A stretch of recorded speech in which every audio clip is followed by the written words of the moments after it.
Today we're making a video on how Intern Ben will properly show you how to add RAM to your computer, which can increase the speed quite a bit. Ben, go ahead and first you're going to want to take the cover off the case.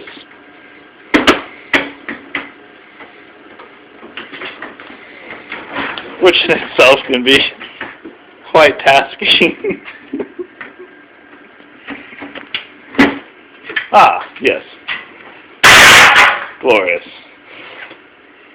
Alright, now you take the RAM module and you place it ever so gently in the machine. Very good. Then you want to put the cover that you discarded